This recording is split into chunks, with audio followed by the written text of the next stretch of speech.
প্রিয় দর্শক, আমন্ত্রণ জানাচ্ছি টাইম টেলিভিশনের নিয়মিত আয়োজন প্রেস ভিউতে সংবাদ পর্যালোচনামূলক এই অনুষ্ঠানে। আপনাদের সাথে রয়েছে আমি শিবলি চৌধুরী কায়েস। আমার সাথে আজকে অতিথি হিসেবে অংশ নিয়েছেন আপনাদের পরিচিত মুখ সেভাবে বলবো না, আমাদের অতি পরিচিত এবং বাংলাদেশ থেকে আগত সিনিয়র জার্নালিস্ট সোহেল মাহমুদ। সোহেল মাহমুদ ভাই, আপনাকে স্বাগত আমাদের স্টুডিওতে। কেমন আছেন? আপনাকে স্বাগত। দর্শক, আমরা বরাবরের মতোই আমরা গণমাধ্যমের উপর আলোচনা করে থাকি। যিনি আমাদের অতিথি হিসেবে অংশ নিয়ে নেন এই অনুষ্ঠানে, তিনি তার মতামত তুলে ধরেন। আশা করছি আপনাদের ভালো লাগবে, আমাদের সঙ্গে থাকবেন।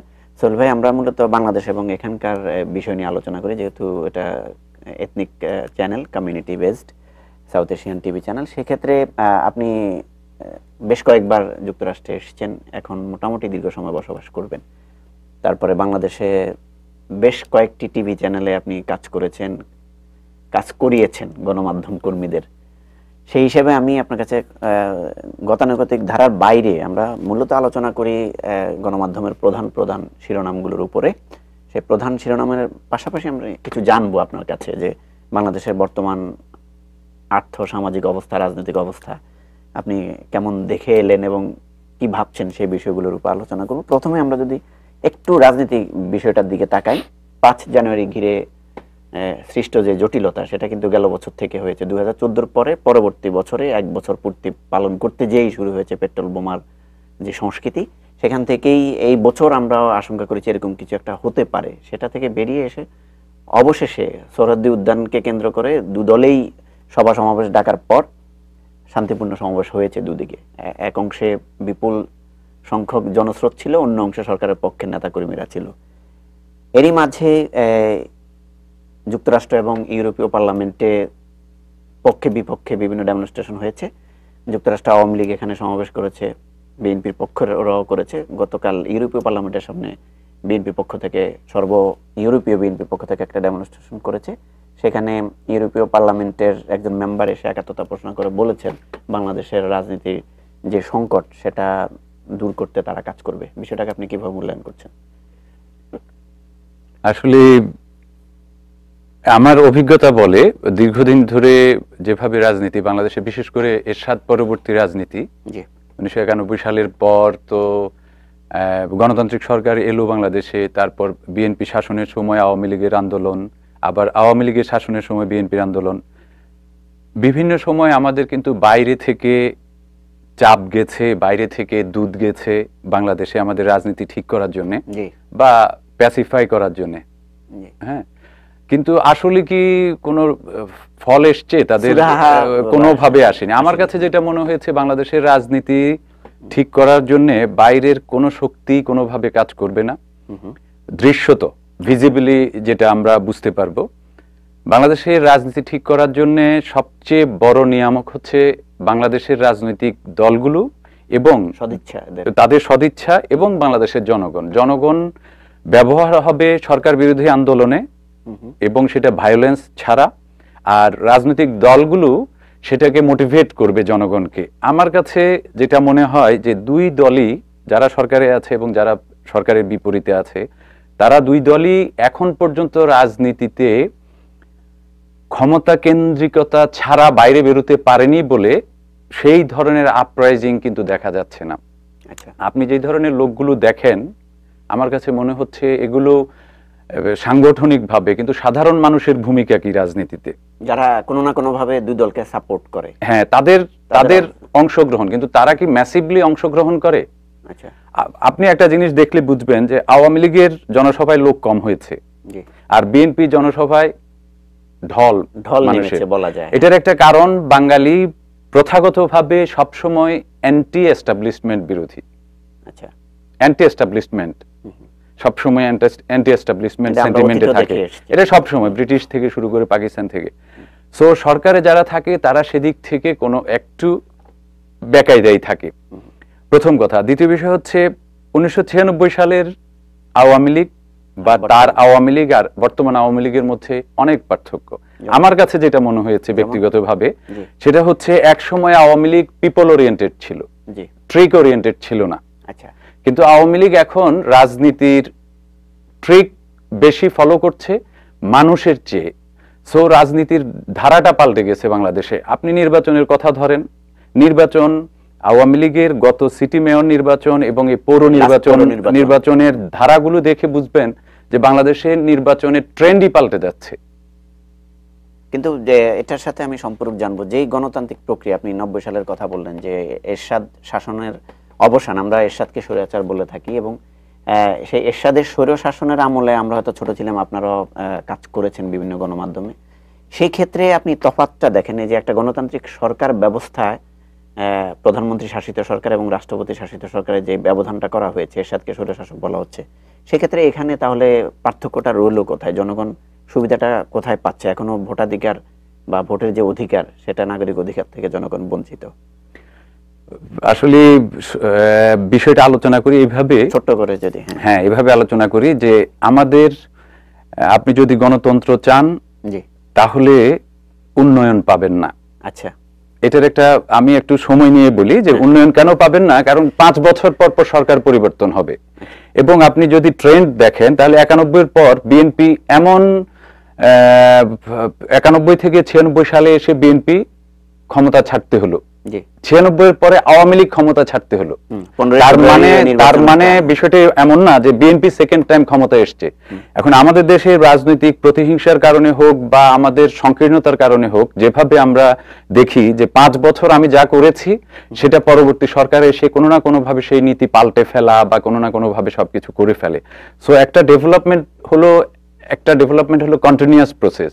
তো রাজনীতির সেই ক্ষেত্রে আপনি যখন আওয়ামী লীগ একটা নীতিমালা নেয়, বিএনপি এসে হয়তো সেটা পাল্টে ফেলে। তো ইন দ্যাট সেন্স আপনাকে একটা যদি দীর্ঘমেয়াদী সরকার থাকে, পৃথিবীর বহু দেশে আছে, সিঙ্গাপুরে আছে, মালয়েশিয়ার উদাহরণ আছে, যে সেখানে দীর্ঘমেয়াদী সরকার ছিল এবং সেখানে একটা 2 দলের মধ্যে বা সব দলের মধ্যে একটা বোঝাপড়া ছিল। বাংলাদেশে সেটা সম্ভব না, স্বাভাবিক কারণে। আমার কাছে যেটা মনে হয় যে গণতন্ত্র বলেন, যেভাবে গণতন্ত্র বলেন, গণতন্ত্রের আসলে সংজ্ঞা পাল্টে গেছে। আমেরিকায় গণতন্ত্রের সংজ্ঞা একরকম, ব্রিটেনে একরকম, ইন্ডিয়ায় একরকম। আসলে প্রত্যেকটা সরকার তাদের মতো করে একটা গণতন্ত্র তৈরি করছে। আপনি হয়তো ভাবেন যে বাংলাদেশও এই ধরনের একটা গণতন্ত্র তৈরি হচ্ছে, কিন্তু সরকার পাল্টালেও প্রত্যেকটা দেশে তো একটা আইডিওলজিক্যাল কমিটমেন্ট থাকে, যেটা আপনি যেটা বলেন যে এরশাদের আমলে উন্নয়নের কথা বলছেন, সে স্বৈরশাসক ছিল বলে বা সেনা সমর্থিত। এরশাদ 64 জেলায় বা 500 কতটা থানা একসাথে উপজেলা পরিষদ, জেলা পরিষদ করেছে। আওয়ামী লীগ এখন তো 7 বছর টানা রইল, উন্নয়নের দিক থেকে আপনি কি কি ডেভেলপমেন্ট তাহলে বলতে পারেন? অনেক ডেভেলপমেন্ট আছে, আওয়ামী লীগ সরকারের অনেক সাফল্য আছে। দুর্ভাগ্য হচ্ছে আওয়ামী লীগের যারা রাস্তায় বা মাঠে ময়দানে, ইভেন চায়ের আড্ডায় যারা বিরোধী দলের সাথে তর্ক করে, তারা সেই ডেভেলপমেন্টগুলোকে তথ্য আকারে তুলে ধরতে পারে না, তারা শুধু রাজনীতির খাতিরে তর্ক করে। আবার বিএনপিও যারা আওয়ামী লীগের সাথে এই অ্যান্টি ডেভেলপমেন্টে বা সরকারের বিরুদ্ধে কথা বলে, তারাও ঠিক একইভাবে তথ্যবিহীন কথা বলে। ডেভেলপমেন্ট আছে, পাশাপাশি দেশের আর্থসামাজিক অবস্থা ডেভেলপমেন্ট যেভাবে হচ্ছে, একইভাবে মানুষের নৈতিকতাও সেভাবে অবক্ষয়টা হচ্ছে। আপনি একটা জায়গা বলেন যেখানে গিয়ে আপনি বলতে পারবেন হ্যাঁ আমি এই কাজটা বিনা পয়সায় করাতে পারবো বা এই সুযোগটা আমি সহজভাবে পাবো, একটা জায়গা তো নাই কোথাও। পুলিশ বলেন, বিচার বিভাগ বলেন বা যে কোনো কিছু বলেন। এবং আমার কাছে মনে হয়েছে এটা রাষ্ট্রীয় কারণে হতে পারে, সরকারের কারণে হতে পারে, সেই জাজমেন্ট করার আমার প্রয়োজন আমি মনে করি না যে আমার আছে। কিন্তু একটা বিষয় যে সবকিছু তো ধসে পড়ছে, এটা থেকে উত্তরণের উপায় কি তাহলে? আমাদের প্রত্যেককে ঠিক হতে হবে আগে। এই যে সামাজিক অবক্ষয়ের কথা বললেন, আমাদের প্রত্যেককে ঠিক হতে হবে আগে। ধর্মীয় অনুশাসনে বলেন, পারিবারিক শিক্ষায় বলেন, যেই কোনো ভাবে হোক আমাদের আগে নীতিবান হতে হবে। আমি বুকে হাত দিয়ে বলতে হবে আমি দেশপ্রেমিক, আমি ভালো কাজটা করছি। আমি সকালবেলা যখন ঘর থেকে বের হই তখন আমি বলবো যে হ্যাঁ আমি আইনটা ভাঙবো না, আমি নীতিটা মেনে চলবো, আমি সৎভাবে চলবো। বলতে থাকেন, শুরু করেন আগে। শুরু করার আগে কিভাবে বলবেন যে না করা যাবে না, করা যাবে না? আচ্ছা, আমি পত্রিকার কথা বাদে দিলাম, এটিএন বাংলা, 21 টিভি, আর টিভি এবং মোহনা টেলিভিশন মিলে 4টা চ্যানেলে আপনি মোটামুটি একটা পর্যায়ে এসে পৌঁছেছেন, কাজ করে করে নিউজ পলিসি মেক করেছেন। সেক্ষেত্রে আপনার আজকে যে অবস্থা, বাংলাদেশের ট্রেন্ড, আপনি কি বিশ্বাস করেন যে আসলে আমরা অতীতের থেকে খুব ভালোর দিকে যাচ্ছি? অবশ্যই না, কোনো ক্ষেত্রে না। আমাদের বড় বড় দালান হচ্ছে, আমাদের ফ্লাইওভার হচ্ছে, আমাদের ভালো শিক্ষিত জনগোষ্ঠী তৈরি হচ্ছে, কিন্তু মূল্যবোধের জায়গা থেকে আমরা কোথায় গেছি? সোশ্যাল কমিটমেন্টের আমাদের মানে সামাজিক দায়বদ্ধতার ক্ষেত্রে বলেন, সামাজিক প্রতিশ্রুতির ক্ষেত্রে বলেন, অঙ্গীকারের ক্ষেত্রে বলেন, আমরা কোথায় আছি? এইটা আপনি আরো 10 বছর পর বুঝবেন যে আসলে আমরা কত সর্বনাশের দিকে যাচ্ছি। নানান কারণ, এটা আমি শুধুমাত্র রাজনীতির দোষ দেই না, নানান কারণে আমি যাচ্ছি। আজকে আমাদের দেশের রাজনীতিবিদদের পরামর্শ দিচ্ছেন কারা? টক শোতে আসছেন কারা? বিভিন্ন টক শোতে বা সবকিছু নিয়ন্ত্রণ করছেন কারা? আচ্ছা, সব সুবিধাবাদী লোকজন নিয়ন্ত্রণ করছেন। আপনি একটু হিসেব করে দেখেন, বেশিরভাগ ক্ষেত্রে সুবিধাবাদী। আপনি কি কখনো সিরাজুল ইসলাম চৌধুরীকে টক শোতে দেখেছেন? আপনি অধ্যাপক আবু সাইদকে টক শোতে দেখেছেন? মানে আব্দুল্লাহ আবু সাইদকে? মানে ওনারা তো আসে না এখন। কি কারণে আসেন না? বিষয়টা আমি এভাবে দেখেন, আগে আপনাকে নিজের আদর্শ দিয়ে, নিজের নীতিমালা দিয়ে, নিজের সততা দিয়ে বিখ্যাত হতে হবে বা পরিচিত হতে হবে, তারপর আপনি মানুষকে লেকচার দিতে থাকবেন। আর আমাদের দেশে টক টেলিভিশনগুলো কোত্থেকে ধরে এনে টক শোতে নেতা লিডার বানানো, এটা নানান কাহিনী আছে, ব্যাকগ্রাউন্ডে অনেক কিছু আছে, সেটা পরে আলোচনার বিষয়। কিন্তু বিষয়টা হচ্ছে আমাদের সবকিছুতে এভাবেই চলছে। জি, আচ্ছা, আমরা ছোট্ট একটা বিজ্ঞাপন বিরতিতে যাচ্ছি। বিরতির পর আমরা অন্যান্য বিষয় নিয়ে আলাপ করবো সোহেল ভাই। আশা করি আমাদের দর্শকদেরও ভালো লাগবে আপনার বিষয়। দর্শক, আমরা ছোট্ট একটা বিজ্ঞাপন বিরতিতে যাচ্ছি। বিরতির পর আবারও ফিরে আসছি আমাদের মূল আলোচনায়। ততক্ষণ পর্যন্ত সবাই ধৈর্য ধরে অপেক্ষা করুন।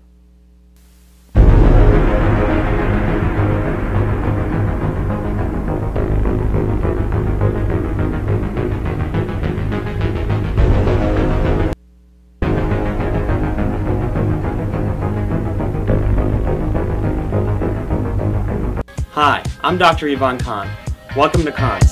Khan's Tutorial is New York's #1 tutorial for Common Core, Citywide ELA and Math, Summer Program, SAT, Regents, and the exam for Stuyvesant, Bronx Science, and Brooklyn Tech. Visit any of our 10 locations at Jackson Heights, Astoria, Castle Hill, Parkchester, Brooklyn, Jamaica, Sutphin, Ozone Park, Richmond Hill, and Floral Park. For higher test scores, send your child to Khan's Tutorial, where we educate for life. Call today. Parkchester family ফার্মেসিতে আসুন। আমরা Medicaid, Medicare, party D, third party insurance সহ অধিকাংশ union plus ও worker compensation গ্রহণ করে থাকি। প্রতিদিন সর্বোচ্চ কম মূল্যের নিশ্চয়তা, সিনিয়র সিটিজেনদের জন্য 10% মূল্য কম। Parkchester family pharmacy, 1445 Unionport road, Bronx, New York 10462, phone 347-851-2688। Parkchester family pharmacy, আপনার ফার্মেসি।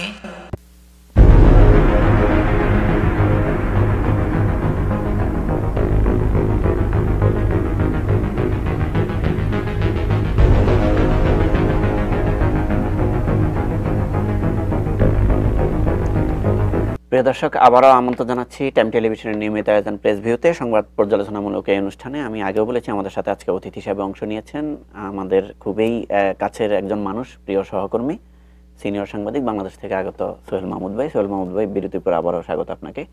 আমরা যে বিষয় নিয়ে আলাপ করছিলাম, আমরা ছোট্ট করে এখান থেকে বেরিয়ে যেতে চাই। আসলে ভালো মন্দ নিয়ে তো আমাদের বেঁচে থাকতে হবে। আমরা স্বপ্ন দেখি, বাঙালি প্রেরণার একটা জাতি। সেই ক্ষেত্রে যে বিষয়টা আপনি বললেন যে আজকে সামাজিক অবক্ষয়, রাজনৈতিক সদিচ্ছার অভাব এবং গণমাধ্যমের যে অবস্থানগুলো আপনি আকার ইঙ্গিতে বোঝানোর চেষ্টা করেছেন, সেই নগ্ন জিনিসগুলো খারাপ, উপরে থুতু যখন ছুঁড়ে মারি সেটা আমাদের গায়ে হয়তো পড়বে, সেই বিষয়ে আমি না গেলাম। কিন্তু আমি যেটা আপনার কাছে জানবো যে মুক্তিযুদ্ধের সপক্ষের শক্তির দাবিদার যে সরকার এখন ক্ষমতায় রয়েছে, সেই সরকার সবসময় বলে আসে যে তারা দেশকে স্বাধীন এবং সার্বভৌমত্ব টিকিয়ে রাখতে চাইছে। অথচ আজকে দেশেই কিন্তু এই অবস্থা হয়েছে। মানে মানুষ স্বাধীনভাবে কথা বলতে পারছে না, জীবনের নিরাপত্তা নেই এবং আইন শৃঙ্খলার যে অবনতি, চেইন অফ কমান্ড বলতে কোথাও নেই, কেউ কাউকে অনার করছে না। এই বিষয়গুলো তাহলে এই যে প্রতিষ্ঠা করবে কে? মানে এরকম দল তাহলে কোত্থেকে গড়বে এই দেশে? প্রথমে আপনার একটা বিষয় আমি বলি, সেটা হচ্ছে আওয়ামী লীগ মুক্তিযুদ্ধের দাবিদার আমি বলবো না, আমি বলবো যে হ্যাঁ, তারা মুক্তিযুদ্ধের সপক্ষের শক্তি, দাবিদার না, সপক্ষের শক্তি। বিএনপিও দাবি করবে, বিএনপিও সপক্ষের শক্তি হতে পারে। আচ্ছা, সেটা আপনার কাজে প্রমাণ করতে হবে। প্রথম কথা, আওয়ামী লীগ সপক্ষের শক্তি, নো ডাউট, এটা আমি বিশ্বাস করি। আওয়ামী লীগ মুক্তিযুদ্ধের সপক্ষের শক্তি এবং একটা বিষয় নিশ্চিত হতে হবে যে বিএনপিতেও মুক্তিযোদ্ধা আছে, আওয়ামী লীগেও আছে, আওয়ামী লীগের রাজাকারও আছে। আওয়ামী লীগে আমি তো আপনাকে বললাম যে আমাদের সামাজিক বন্ধনের কারণে আমি মুক্তিযোদ্ধা কিন্তু আমার শ্বশুর হয়তো রাজাকার। আচ্ছা, এটা আমাদের সোশ্যাল টাইসটা সেভাবে। বাট আওয়ামী লীগের এখন আওয়ামী লীগ করতে পারলো না কেন, বা এভাবে আওয়ামী লীগ দেশ সামাজিক অবক্ষয়ে যে কথাটা বললাম সেটা হচ্ছে কেন, সেটা হচ্ছে প্রথম আপনাকে বুঝতে হবে যে সরকার ক্ষমতায় এলেই কিছু সুবিধাবাদী তৈরি হয়ে যায়। আমার কাছে আমি যতটুকু বাংলাদেশে থেকে জেনেছি বা দেখেছি, আমার কাছে মনে হয়েছে যে সুবিধাবাদীদের পাল্লা ভারী হয়ে গেছে প্রচন্ড ভাবে, মানে সময়ের গড়ার সাথে সাথে। হ্যাঁ, সেটা আপনি বলতে পারেন গ্লোবাল সিনারিওর কারণে হতে পারে, বাংলাদেশের আর্থসামাজিক অবস্থার কারণে হতে পারে। সুবিধাবাদীদের তারা বেশি অ্যাডভান্স। সেই ক্ষেত্রে যারা খুব ডেডিকেটেড, এটা আওয়ামী লীগে বলেন, বিএনপিতে বলেন, সবকিছু দলে বলে, হ্যাঁ, সেভাবে সুবিধাবাদীরা খুব শক্ত অবস্থানে চলে গেছে। আচ্ছা, সো সুবিধাবাদীরা তো সবসময় সুবিধা নিতে চাইবে। আর আমার কাছে যেটা মনে হয়েছে, আওয়ামী লীগ সরকার প্রথমবার সরকার গঠনের পরে যাত্রায় তখন যে কাজগুলো শুরু করতে পারত এবং সেগুলোতে মানুষের যেভাবে সমর্থন থাকতো, সেই কাজগুলো সেভাবে শুরু করতে পারেনি। বিশেষ করে দুর্নীতি বিরোধী অভিযান, এই ধরনের আরো অনেক কিছু আছে যেগুলোতে আপনাকে আপডেট করার জন্য বা আপনার মূল্যবোধ আপগ্রেড করার জন্য অনেক কাজ করতে পারত। ইভেন শেষবার যখন তারা ক্ষমতায় এলো ব্রুট মেজরিটি নিয়ে, তখনও কাজগুলো করতে পারত। এখন অনেক কাজ তো আওয়ামী লীগ মানুষের চেতনার এগেইনস্টও করছে, চেতনার বিরুদ্ধে করছে, চেতনা একটা পক্ষের চেতনার বিরুদ্ধে করছে তো সেটা যদি করতে পারে তাহলে মূল্যবোধের অবক্ষয় ঠেকানোর জন্য একটা কাজ করতে পারতো, দেশপ্রেম উদ্বুদ্ধ করার জন্য একটা কাজ করতে পারতো, দুর্নীতি বিরোধী অভিযান করার জন্য একটা কাজ করতে পারতো। কিন্তু সমস্যাটা হচ্ছে এই মুহূর্তে যদি আপনি দুর্নীতি বিরোধী অভিযান চালু করেন তাহলে আয়কর বিভাগে খুব কম লোক পাওয়া যাবে যারা চোর না। আচ্ছা, আপনি বিভিন্ন ডিপার্টমেন্টে, ইভেন বিচার বিভাগেও খুব কম লোক, পুলিশেও পাওয়া যাবে খুব কম লোক। এই ঝুঁকিটুকু আওয়ামী লীগ নিতে চাইছে না। এগুলো তো ক্রিয়েট করেছে কে তাহলে? এগুলো বিভিন্ন সময় থেকে হয়ে এসছে। এক সময় এটা 20% ছিল, তারপরে এটা 30% ধীরে ধীরে বেড়েছে। আচ্ছা, এটার সাথে আমি একটু যোগ করব, আমরা এই বাংলাদেশ ইস্যু থেকে বেরিয়ে যাওয়ার আগে আরো কিছু বিষয় আলোচনা করব। সেটা হলো ছোট্ট করে যদি বলেন, যুদ্ধ অপরাধের যে বিচারটা, আপনি তো গণমাধ্যম সাথে সম্পৃক্ত এবং কাজ করেছেন, করিয়েছেন, সেই দৃষ্টিভঙ্গিতে এই বিচারের স্বচ্ছতা নিয়েও প্রশ্ন রয়েছে এবং বিরোধী পক্ষে তো বলে আছে যে রাজনৈতিক হিংসা চরিতার্থ করার জন্যই তাদের উপর এই বিচার চালানো হচ্ছে। নিজামী, আমরা যেটা জানি, বুধবার মানে বাংলাদেশের গতকাল, আমাদের এখানে আজকে তার সর্বোচ্চ রায় আপিল বিভাগ বহাল রেখেছে মৃত্যুদণ্ড। দুজনের, জামাতের দুজন, 3জন শীর্ষ নেতা এবং বিএনপির সালাউদ্দিন কাদের চৌধুরী ফাঁসি কার্যকর হয়েছে। এই বিচারটাকে আপনি ছোট্ট করে কিভাবে মূল্যায়ন করছেন? আসলে এটা আওয়ামী লীগের একটা নির্বাচনী এজেন্ডা ছিল, জি, এবং এটা শুধু আওয়ামী লীগের বললে ভুল হবে। মুক্তিযুদ্ধের পক্ষের সমস্ত শক্তির, আওয়ামী লীগ বলেন বা অন্যান্য যত দল আছে, নির্দল যারা আছে, তাদের প্রত্যেকের চাওয়া ছিল আওয়ামী লীগ মুক্তিযুদ্ধের সপক্ষে শক্তি হিসেবে সেই চাওয়াটুকুকে এক্সপেডিয়েট করছে, ত্বরান্বিত করছে, বাস্তবায়ন করছে। এখন বিচার প্রক্রিয়ার স্বচ্ছতা নিয়ে বা আরো বিষয় নিয়ে আপনি অনেকেই প্রশ্ন তুলতে পারে। আমি সেই স্বচ্ছতার বিষয়ে এত বেশি বিশেষজ্ঞ না যে আমি এটা স্বচ্ছ কি অস্বচ্ছ বিচার এটার কোন রকম রায় দিতে পারবো।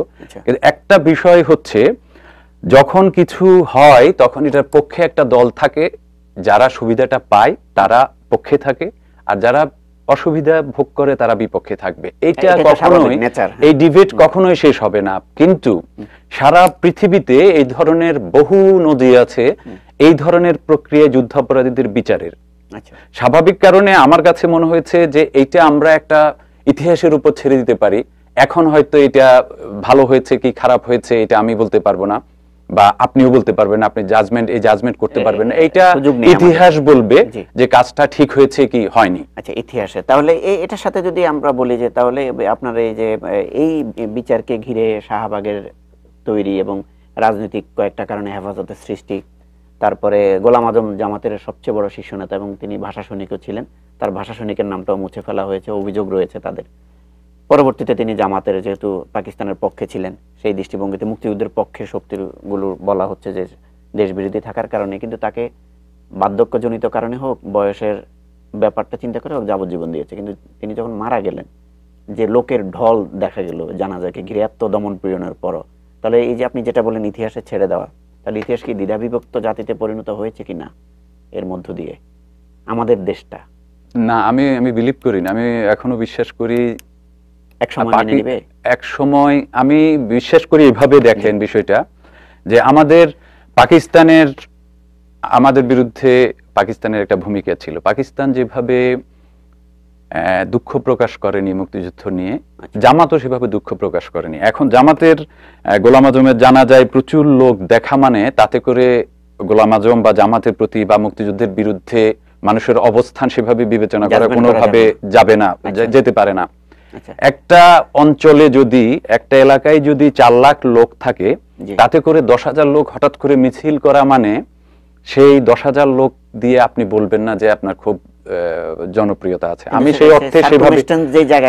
সেই অর্থে দেখি না। এইটা হয়তো সরকার সুযোগ করে দিয়েছে বলে জামাত সেভাবে আসতে পেরেছে, এবং ঢল হতে পারাটা তো অস্বাভাবিক কিছু না। জামাতের তাত্ত্বিক গুরু গোলাম আজম, জামাতের প্রতিষ্ঠাতা বলতে পারেন বাংলাদেশের গোলাম আজম। স্বাভাবিক কারণে তার জানা যায়। আর জামাতের যে কমিটমেন্ট, আমি মনে করি বাংলাদেশের রাজনৈতিক দল হিসেবে তাদের প্রচার কার্য, তাদের উদ্দেশ্য, তাদের কি আছে সেটা ভিন্ন জিনিস, কিন্তু জামাতের যে সাংগঠনিক কাঠামো সেটা এখন অনেক দলের নাই, নট ইভেন আওয়ামী লীগ। এটাই আমি স্বাভাবিক কারণে সেই দলের প্রধানের মৃত্যুর পর সে অর্গানাইজড ওয়েতে, তারা খুব সিস্টেম মানে, আচ্ছা, সেই অর্গানাইজড ওয়েতে তারা জমায়েত হয়েছে, এবং সেখানে আওয়ামী লীগ যদি চাইতো বা সরকার যদি চাইতো, পুলিশ যদি, প্রশাসন যদি চাইতো যে না এখানে কেউই আসতে পারবে না, হ্যাঁ, তাহলে এটা সম্ভব হতো না। আচ্ছা, তাহলে এটা বলছেন সরকারের সদিচ্ছার কারণে। এখন নিজামী মন্ত্রী ছিলেন এবং তার মন্ত্রণালয় আমরা আজকে সবগুলাই নিউজে দেখেছি, মানবজমিনও বলেছে, অনেকগুলোও বলেছে যে তার ফাঁসি তো বহাল রেখেছি। আপনি আশা করছেন যে এটা ঠিক অতীতের মতো কার্যকর করবে সরকার? এটা আমি কিভাবে বলবো, আমি এভাবে জিনিসটা দেখি যে আইনি প্রক্রিয়ায় যদি রিভিউর একটা সুযোগ থাকে, তাহলে সেটা যদি সম্পন্ন হয় তাহলে সেটা বলতে পারবো। আমি একটা উদাহরণ দিই, আমি একটা বিষয় উদাহরণ দেই, শ্রদ্ধার বিষয়টা আইনের প্রতি। ময়েজউদ্দিনকে 1983 কি 84 সালে, সেই সময় এরশাদের প্রথম দিকে ময়েজউদ্দিনকে প্রকাশ্য দিবালোকে কালীগঞ্জে মেরে ফেলা হলো আওয়ামী লীগের নেতা, এবং যিনি মারলেন, যারা দেখলেন রায়ে তাকে ফাঁসি দেয়া হলো। কিন্তু সুপ্রিম কোর্ট আপিল করার পর তাকে বেকসুর খালাস দিয়ে দিল। কিন্তু সেই লোকটাকে প্রকাশ্যে সবাই দেখলেন যে তিনি খুন করেছিলেন, এভাবে বলা হয়েছিল। সেই ক্ষেত্রে আপনি কি তাকে খুনি বলতে পারবেন? সো এই যে আইনি প্রক্রিয়া, এগুলোকে আমাদের প্রত্যেক রাষ্ট্রের একটা নিজস্ব অভ্যন্তরীণ আইনি প্রক্রিয়া থাকে, একটা বিষয়টা হচ্ছে কিভাবে এটাকে জাস্টিফাই করা হলো, লেজিটিমেট করা হলো, সেটা হলো বিষয়। সেটা হচ্ছে এটা হলো আপনি, তাহলে আমরা যেটা বলবো যে ইতিহাসের উপর, অবশ্যই ইতিহাসের উপর ছেড়ে দিতে হবে, এটা বিচার করবে যে সঠিক হলো না। অবশ্যই আমরা চাই যে সরকারের পক্ষেও বা সরকার দলের মধ্যে যারা রয়েছে তাদেরও এই বিচারের মুখোমুখি হোক, জাতি অন্তত একটা বুঝুক যে দলীয় স্বার্থ বিবেচনায় কাউকে, আমি সরকারের ভিতরে থাকুক বাইরে থাকুক যেখানেই থাকুক, যার অপরাধ ওই আদালতে, ট্রাইব্যুনালে যার অপরাধ বিচারযোগ্য, জি, তাদের প্রত্যেকের বিচার হোক, এটা আমি চাই। আচ্ছা, এবার আমরা চলে যাচ্ছি, আমাদের সময় একেবারে কম, 3 মিনিট, আপনি 1 মিনিটে বলবেন বা 1.5 মিনিটে আমি সর্বোচ্চ দিব।